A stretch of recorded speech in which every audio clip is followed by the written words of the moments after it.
Welcome back to the United Pubcast, the podcast of the official Man United Supporters Club here in Sydney, Australia. Apologies for our little bit of a lateness, but I guess you can assume who that was. But good friend of mine, Larry, is on Larry time, I guess. How are you, mate?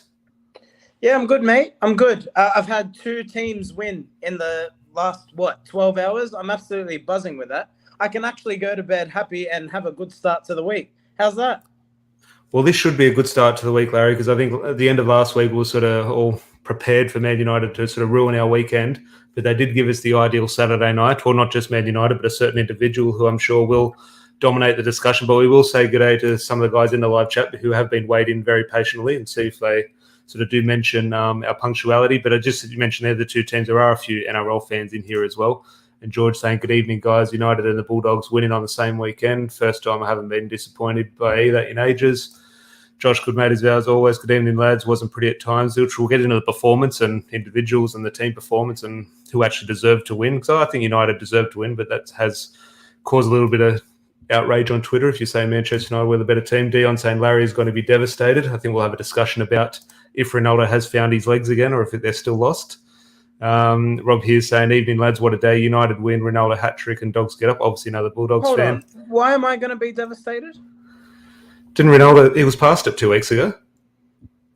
Did I say that? Yeah. He's past his best. No. I never said throw him out and put him in the bin. There'll be plenty of Ronaldo discussion for later. But at least Ronaldo turned up for the party. Hope, Adam, you've had an okay day with Ronaldo's hat-trick, but in the early start at Scruffy Murphy's. Hope it was a good one. Obviously got that win off your shoulder there at Scruffy Murphy's, you and Mark. Obviously, fair effort. Yeah, I really enjoyed the England flag in the middle of Sydney. Well done, mate. Sam here. Ronaldo saw Tom Brady. Yeah, there was some interesting photos there in the building and hard not to put on a show. Dion here. Twitter is a funny place. Last week, the worst United side ever. This week, we're going to finish top 4 and smash Atletico Madrid. That is Twitter for you. And just a few more good mates. Obviously, Elliot here. Give it to the Ronaldo haters. We do have obviously a set-aside Ronaldo segment. And, we'll definitely be getting into it. And just one or two more before we crack into it. Obviously, always, Mike, appreciate you always being here. Matt as well. And there are a few more in the chat, but we do appreciate everyone joining us. But on that, Larry, before we get to individuals and start 11, just on that, one of the things at the start was the performance. The performance left a little bit to be desired. We'll get into all the sort of intricacies of it. Did United deserve to win? Because a lot of people saying, Tottenham were the better team, and maybe a draw was a fair result. I felt kind of comfortable throughout. While there was mistakes at sort of one end of the pitch, I always felt confident United were going to go on and win a match. I hate this notion. The team that scores the most goals deserves to win the football game. It's as simple as that. And I thought over the balance of play anyway, United looked better. I thought there were times, yes, can we do things better? Can we be more solid in midfield? Can we be less open defensively? Of course we can. But in the balance of play, United had more shots and more shots on target. So I think the right side won the game. Yeah, definitely my mum here, which we'll get into Ronaldo. Glad to see Ronaldo finally score. Can we also talk about Tottenham's goals? One poor penalty, which is an anomaly of a handball, and then one's just Harry Maguire doing Harry Maguire things. Well, my thing on Tottenham, and maybe we'll just gloss over Tottenham at the moment now, because Tottenham's discussion is part of Manchester United at the moment in regards to the manager's situation, what could have been or what should have been, depending on how you look at it with Antonio Conte. He's obviously always good for a couple of sort of press conference quotes. And he came out along the lines, and I'm paraphrasing, along the lines of saying, well, if United didn't have Ronaldo, it would have been a long afternoon for them. I'm just saying, well, hang on. Well, if it wasn't for a penalty or a Harry Maguire own goal, it would have been an even longer night for you. Or if against Manchester City, if you didn't have Harry Kane away at the Etihad, it would have been a long night for you there. Like, you can't take away Ronaldo's goals. Ronaldo is a Man United player. Yeah, I don't understand that. Poor choice of words from a poor manager. Simple as that. I'm sure Rob will have a reply to that, but we'll get into sort of the starting 11s. And about 24 hours ago, just before we went to bed, before we sort of set the alarm here in Sydney to get up for the kickoff, news was breaking. David De Gea was COVID and Dean Henderson was going to start and Bruno Fernandes had COVID. Then about 30 minutes later said, no, David De Gea had a false positive test and he was going back to the hotel, but there was no sign of Bruno Fernandes. Ultimately, De Gea was fit and ready to go, and Dean Henderson was on the bench, but De Gea did obviously get his start. But Bruno Fernandes was out. I haven't seen any quotes if it's confirmed with COVID or he was just sick. I'm just going to guess it's COVID, which we'll get into the Atletico preview a little bit later. That throws a big spanner in those works. But was a bit chaotic a couple of hours before kickoff. It was, but it'd be typical Manchester United fashion, wouldn't it? We can't seem to get anything right, except I suppose everything that's not to do with football. Look, nonetheless, Tom, and I think, sorry, on Bruno, apparently he doesn't even have COVID either. He's just ill. Yeah, I haven't seen any confirmation, so like it'll be interesting what does happen in the next couple of days, and if I'm sure he'll come back in if he is fit for the Atletico Madrid game. But the midfield selection, I have no idea what Ralph Rangnick will be thinking there. But just in regards to starting 11, just a few points before we get into the game. Diogo Dalot came back in over Aaron Wan-Bissaka. I thought that was a sort of welcomed addition. Harry Maguire, which we'll get into in a little bit, he obviously got his starting spot where a lot of us sort of predicted and sort of hoped that he wouldn't get his start. Another one, Marcus Rashford, got the start as well on the right wing. So just your thoughts on in general on the starting 11? I think Rashford starts because of the Bruno omission. So I think it was just simply down to numbers there. And as much as, look, I think Alenga has been a breath of fresh air, but there's a ceiling to him. And I think anyone with a set of eyes and a brain can see that. So, I don't think too much of it, to be honest with you. I think it was just due to the nature of the way things sort of fell. But I don't expect Rashford to really start midweek against Atletico Madrid. Yeah, will be interesting. We'll obviously have our preview for Atletico Madrid probably this time tomorrow, because obviously a Wednesday morning game here in Sydney. Now, Larry, this is nothing but a positivity podcast, and I want to get into Ronaldo in a little bit, but we'll have to touch on the elephant in the room at the moment in regards to Harry Maguire and sort of what could have been if Ronaldo didn't save United and save Harry Maguire's backside. But we'll just bring it up here in regards to, it's an interesting topic, Harry's comedy show here, because this is why I didn't want to pick him. And it's not he doesn't deserve to be captain or he shouldn't be playing. It's just, you can see things happening in football, and you could see if you're going to pick Harry Maguire in this game, you could see a situation where he's going to make an error. That's what's happening lately. The ball's bouncing off him, and literally here it's bounced off him and gone in the goal. And we've seen other items just as Larry has gone missing. Hopefully he comes back. Here he is. You can see something happening, an error like that, or going through his legs or bouncing off him and giving away a penalty. We're sitting here, we're saying, don't play Marcus Rashford because you know you're not going to get a performance. We sit here and say, play Ronaldo because you know he's going to deliver. You can see these things happening. And that is why I don't think Harry Maguire should have played. And ultimately, it almost came back to bite us. Obviously, we were saved. In saying that, the performance I don't think was horrible. But ultimately, games are decided in moments. And there was a big moment which ultimately could have very well cost us. Now, we'll get into your thoughts on it. I think the overreaction to the own goal is a little bit over the top. What could he do? We could argue about positioning and if he could have been in a better position. But if Diogo Dalot's out of position, well, that forces Varane somewhere. That forces everyone's going to be out of position if one is. So, look, ultimately, Harry Maguire's at fault for the goal. It's obviously an own goal. But I think the reaction was a bit over the top. Now, I don't think he should play against Atletico Madrid. I don't think he should have started this game. But just your thoughts on sort of the outfall from the Maguire performance. I think the issue with Harry Maguire is this isn't a mistake in isolation. If it was, I think we'd all forgive it and there wouldn't be an issue. The problem is he's been poor all season. He's wearing the armband, and I personally don't actually have an issue with the own goal. It's what you've already touched on. I actually thought his positioning was poor. Now, I absolutely take your point. Dalot perhaps being pulled out, Varane perhaps being pulled out. But you're taught as a central defender to always cover your front post. And Harry Maguire's failed to do that. When the line moved, he's almost just a second behind. And we've seen this time and time again. All the goals that come in from crosses, it's always Harry Maguire failing to be at his front post. He just doesn't have basic fundamental intelligence of a defender. And then when you put into all of that his form over the season, I can understand why there's frustration. Yes, perhaps you're right. There's an overreaction to the own goal in isolation. But you look at his season, Tom, it's unbelievable why everyone's frustrated with him. Yeah, no, I share those frustrations. No issue with, obviously, everyone's feelings towards his sort of performances and the issues that surround him. But in regards to this one game, who had the better game, Harry Kane or Harry Maguire? Now, I know Harry Kane had a penalty and scored a goal, but ultimately, who had the better game? Yeah, I take your point, but that's nothing to write. Yeah, that's nothing. That's not a trophy or anything. Both were poor. So, one got a 4 out of 10 and one got a 5 out of 10. I don't think either Harry's are covered in glory at the end of that football match. Yeah, definitely. Look, it's one of those ones, and I got a torrent of abuse on Twitter for it. People even direct messaging me, telling me exactly what they thought when I said, in terms of not defending the own goal, but saying it happens. I remember Roy Keane, maybe a little bit before your time, Larry, but Roy Keane knocked us out of the Champions League against Real Madrid with a 10 times worse own goal like that, where he shouldn't be in that position and he shouldn't have sort of slid in that area, and he's done the exact same thing and put it past. Obviously, Raymond van der Haal was in goals that day. Obviously, Mark Bosnich must have been injured. So these things happen to players. I've seen Rio Ferdinand score horror own goals before. So ultimately, the defense wasn't too bad. Like Tottenham are a team where you think if they get into those sort of front areas of the pitch, they can cause trouble. But De Gea wasn't busy. So ultimately, I think we actually defended reasonably well, I thought, as a team. Now, obviously not good enough. I want Lindelof to come in and partner Rafael Varane against Atletico Madrid. But while, yes, you do concede 2 goals at home, you get a little bit disappointing. I don't think the pairing was that bad.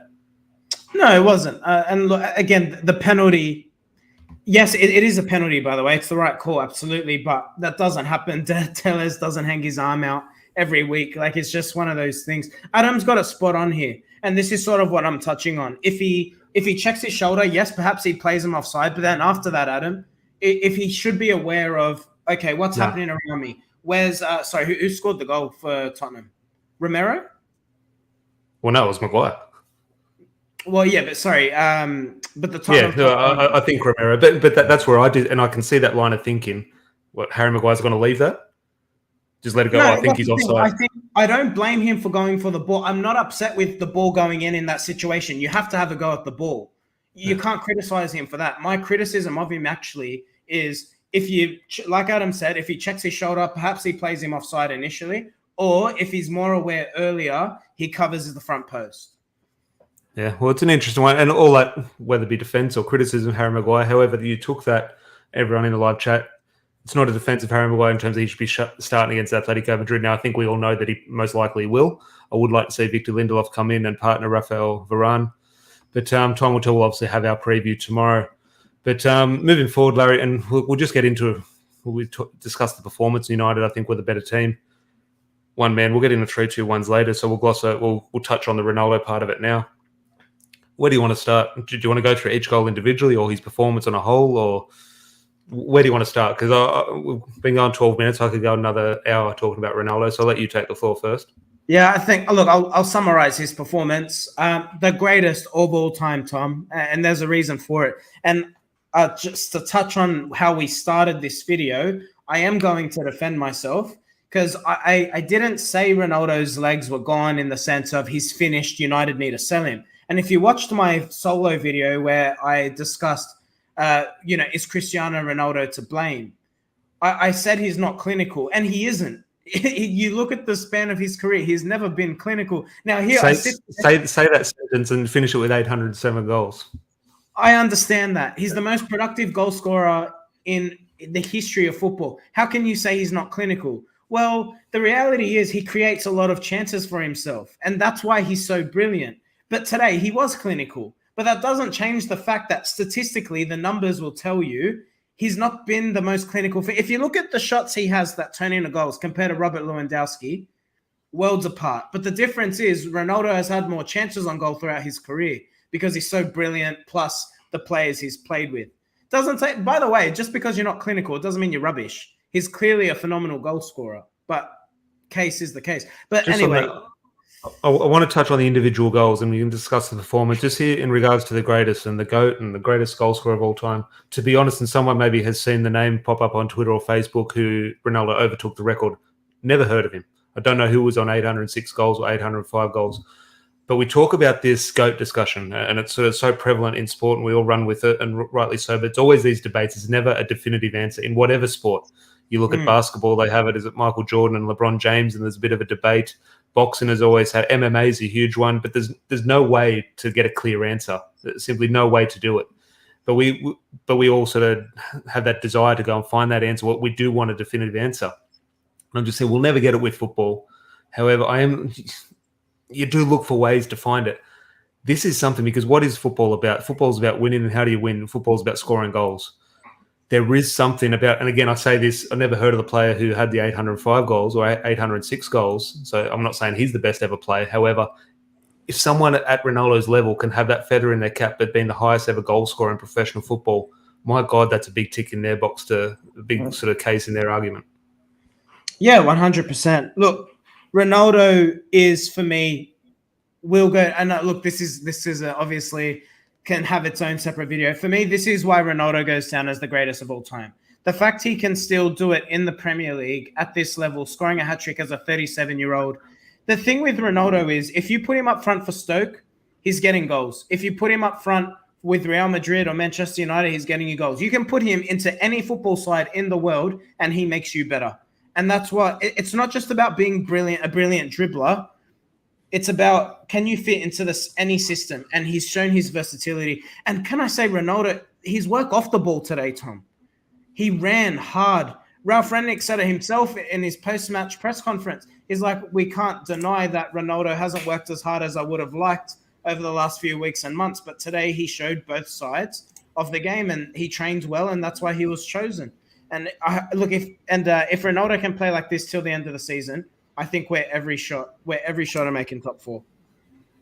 I wanted to have a top 4-3 discussion, but I do agree with you. But yes, I don't want to get into the top 4 discussion. But Rob and Imad here saying his performance was class even without the goals. And yeah, I think that was one of the things. I think I made the point a couple of days ago in terms of we look at what Edison Cavani brings, and does he give more balance to the team? Does he link up the play better? And ultimately, I think we have that perception that he does. And obviously, I'm not criticising Cavani's performance today. He came on and actually I didn't really see him score. I didn't really see him touch the ball, to be honest. That's not criticising, but I think Ronaldo, he might not look like he links up. He's almost like that Wan-Bissaka and Delo debate.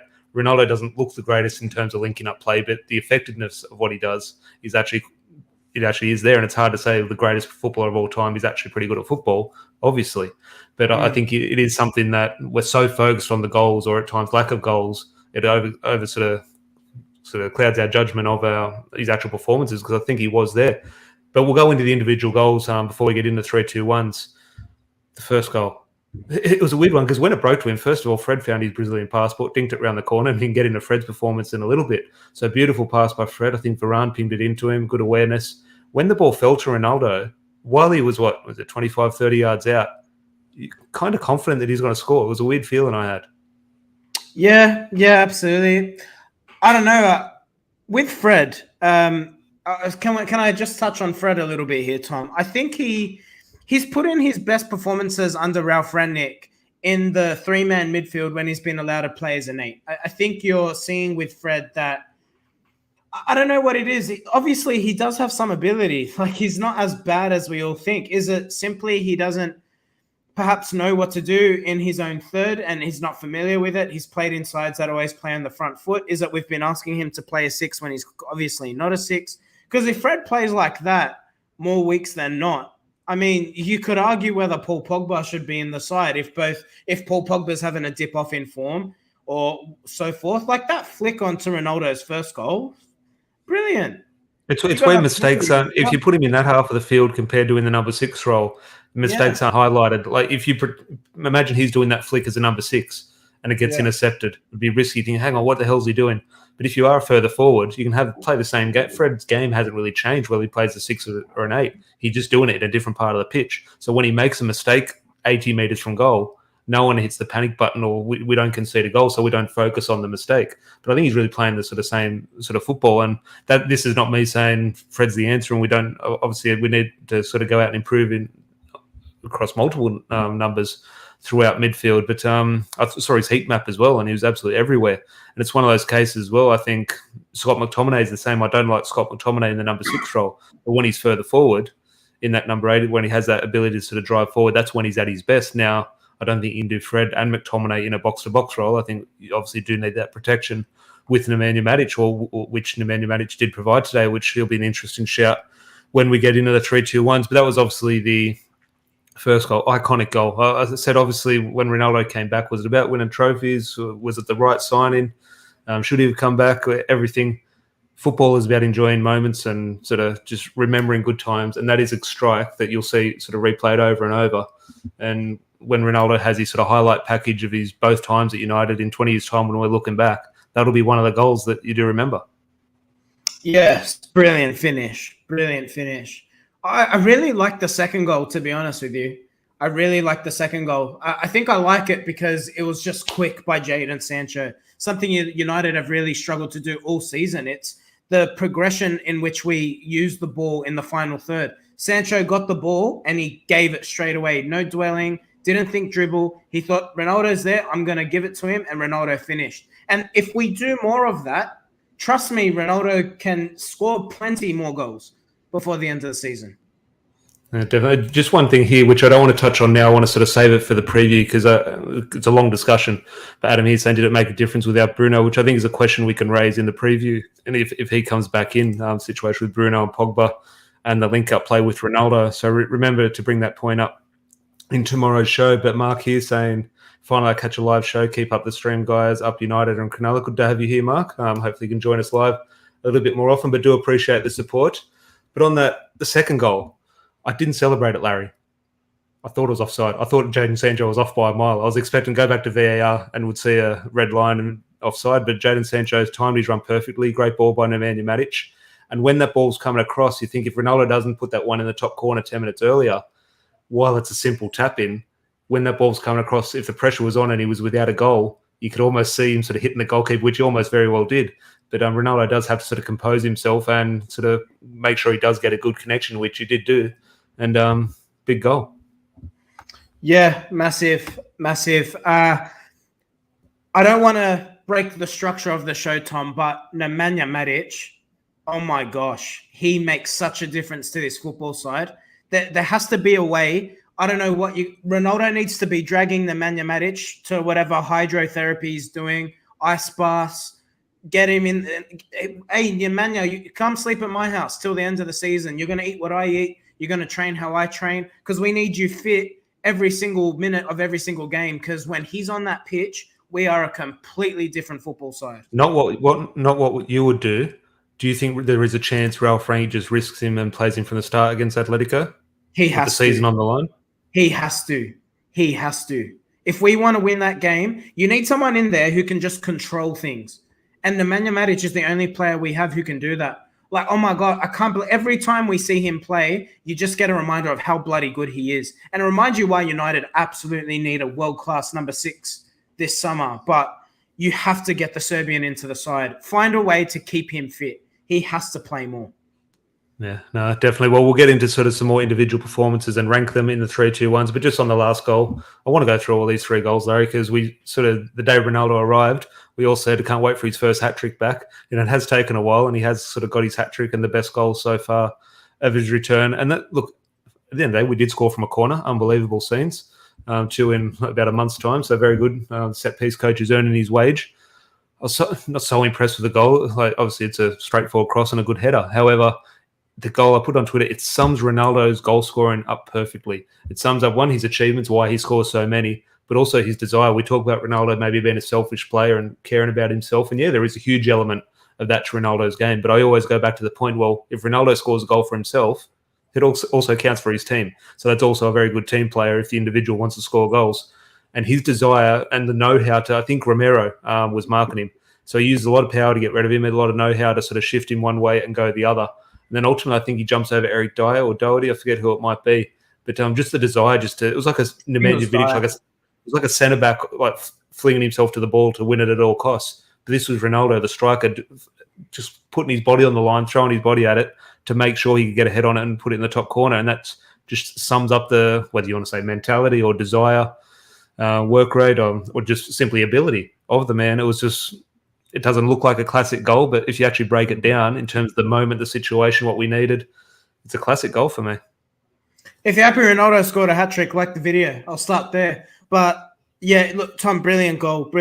And I would have liked to see Ronaldo score more headers. I'm surprised he hasn't gotten more, to be honest. But it just shows, again, like the second goal, if you give the service to this guy, he will score. He will inevitably score because he's good at it. And he's one of the best in the world in terms of aerial ability. His desire to get to that ball, you can't make that. You can't play it down. It was truthfully, you saw it in his face. There was a tenacity there. If you actually watch it in slow motion, his eyes, he's just watching that ball, and I'm getting there at all costs. He wants it more. There's something in I don't want to get too deep here, but I think that the reason Ronaldo and the players from his generation, generally those younger players, tend to break through, and we see those younger, more talented players perhaps struggling more so now. The thing with these players, like Ronaldo grew up poor. He really did. So when you look at the way he plays, I know there's this misconception that, he's a pretty boy and he doesn't want to, ruin his skin or anything like that. But I think because he knew if he didn't make it as a footballer, it was going to be a different life. He'd probably be working at McDonald's. You know what I mean? And that's his words, not mine. So I just think he's put everything into becoming this absolute goal-scoring machine. And look at him. Like, do you remember the player? I'm going a little bit off track here, but if you can think of the player who United versed in the trial at Sporting Lisbon all those years ago, that player was not going to be scoring headers at set pieces. Let me tell you that much. The work rate of the guy, absolutely phenomenal. Yeah, no, definitely. And you just have to, I think, just enjoy, like, we're witnessing history. Like, we've seen all 807 goals. Now, maybe we didn't watch all the Real Madrid games live, or the Juventus games, or Portugal. We didn't watch all those games live. But we could go back and say we're around when they happened, and we've obviously seen all the Manchester United goals firsthand. So you can just sort of sit back and enjoy and just, we're part of history. So long may it continue. But just before we move on, and speaking of Ronaldo, and he is probably part of this, because, as I said, looking back, this will be a time that we do remember. However it finishes, whether we win a trophy or Ronaldo leaves and we're all disappointed with his return spell at United, it is a historic moment and something I think will live with all Manchester United fans. So, first of all, thank you for all the support on the podcast. And this isn't a goodbye or anything. I don't know why it sounded like that, but it's because of all the support we have got from all our listeners that we are able to do something like this. But Kitbag has got in touch with us, obviously kitbag.com. And they're allowing us, there's a 25% sale on there at the moment. You can see the ticker banner down the bottom saying the description, and there's also a link in the description below to the Kitbag website. And if you use that link, there is a 25% off sale at the moment for anything, whether it be Man United. I urge you to go and get your Ronaldo shirt now, because, as I said, in 20 years' time, it's going to be worth hundreds and thousands of dollars. It's an iconic sort of thing to have. So I do urge everyone to use that link below, and it does help the channel. So if you do want to buy something, whether Man United related or a gift for someone or just training gear, all the gear on there is obviously authentic. If you do use the link below, it does obviously help the channel very much. But Larry, we'll sort of move on to 3-2-1s. And look, do we want to just move on from Ronaldo 3 points? Do you want to get into the other discussions, or any more sort of reminiscing of the great man? Well, I know you and I are going to debate 2 point and 1 point, so let's just not waste any time there. I think 2 points goes to Fred, because I think Fred was phenomenal, and he gets an assist, and he, like you said, he reminded us all that he is Brazilian. The 1 point, it has to be Nemanja Matic. I know you're going to argue this point, but it has to be Nemanja Matic. We do not play the way we play, and I doubt we win that football game if the Serbian's not on the pitch. Yeah, no, look, Fred, 2 points, 100%. I'm there with you. The one with Nemanja Matic, and I don't want to argue against Nemanja Matic, because, yes, I thought he was brilliant. And as you say, I think he was pivotal to the way us winning the match. So I don't want to, when I bring up the other person, it's not a dig on Nemanja Matic. I just think Jadon Sancho, again, was brilliant. He just never lost the ball. Every time the ball went out to him, he made something. And this is not a dig on Marcus Rashford. I thought Rashford was sort of fine today. Not good, not bad. He was just sort of standard, but sort of what you think of a sort of recent Rashford performance, when the ball goes out there, it's very likely going to be coming back. But every time the ball went out left to Sancho today, he was pivotal. Like, he just did not lose the ball. One, you do look at the pass by Nemanja Matic. Yes, brilliant pass. Why is that brilliant pass on? It's brilliant movement by Jadon Sancho. He spots the run, and Jadon Sancho sort of dinks into that space. Obviously gets the assist. Good ball across for Ronaldo. And he's just finding his feet. Well, he's been finding his feet for a while now, but he's just quality. He's just absolute quality. Like, everything he does with purpose. He does with quality. He creates. I think he's quicker than a lot of people give him credit for. We think of speed like a Mason Greenwood or an Mbappe. Don't want to bring that name up, but a Marcus Rashford or an Mbappe. And Sancho is a little bit more sort of clever on the ball. He doesn't have that blistering pace. But when he gets going, no one really sort of catches up to him. So, look, I'll go to a few comments while you sort of have your thoughts on Sancho's performance. But that's not a dig at Nemanja Matic. Yes, you're very well probably correct. You're not wrong either way, right? I think whoever gets to 1 point, it's not the other person was poor. It's just, I take your point on Sancho, and I agree with you. I think if you look at every other winger United have had, if you look at the start of the season, let's include Dan James in this. Sancho is that something different, isn't he? And you know what? He's not slow, by the way. He's not slow at all, but he's just like not as fast as Mbappe or Rashford. But what he is, more intelligent than both of those players for me. Absolutely, he's just got good awareness about him. He makes selective dribbling, and what I mean by that is he waits for the defender to do something before he goes, which is what an intelligent dribbler does, as opposed to a Marcus Rashford who decides what he's going to do before the defender even does anything. But look, you're not wrong. Well, for you here, a lot of the comments are along the lines, obviously, Ronaldo with the 3 points. But, Fred, Matic, Sancho. Imad here is saying with the shout, give them one. Sam said honourable mention for Sancho. Yeah, so that means he's leaning my way. You're off you there. Look. Can we give half a point? Half a point to Matic, half a point No, to let's sort of keep some integrity in the competition, in the points, to try and catch up on David De Gea. We want it as fair as possible. It's hard. I don't know where to sit on. Maybe Nemanja Matic, you probably sold me on that just in regards to maybe the hope that he gives me towards the end of the season. Now that hope is probably not going to be. The hope's probably going to be on the bench against Atletico Madrid. Jadon Sancho's just sort of been. He wasn't brilliant. He was just his consistent self. But Nemanja Matic probably provided that difference. I think if another player's in that area of the pitch, the game does sort of pan out a little bit differently. But I'll maybe go on Ronaldo 3, Fred 2. And Nemanja Matic for the 1 point. Oh, I've convinced you, have I? Look, I was always probably leaning there, but I just thought I think this whole podcast, we've talked about Fred, we've talked about Harry Maguire, we've talked about Ronaldo, we've talked about Matic. Sancho was brilliant. And I just think we not glossed over his performance, but it just wasn't mentioned enough. I think he's just been really good lately, and I think it deserves to be celebrated I don't know if that's the word, but praised because he did have a slow start to the season and people were questioning him. But I think we both said before, or when he did sign, we said he's the one person you have to be patient with. Okay, Rafael Varane, expect brilliance at the start. Ronaldo, expect brilliance at the start. Jadon Sancho was the big money signing, but really in terms of the young footballer coming to a new league, it was a weird one. We did need to be patient with him. All right, mate, you've convinced me. Sancho for 1 point. Well, I don't know who's convinced then, because you convinced me, Matic, then I've convinced you, Sancho. So the next name I see in the comments, first person to put in Sancho or Matic, you can have the deciding vote. So I've seen Sam is the last comment here. Tap in. So next comment I see. Right? Let me put this question. I totally accept your point on Sancho being intelligent to read that ball. But if Sancho makes that run and Fred and McTominay were the midfielders on that pitch, does that ball come off?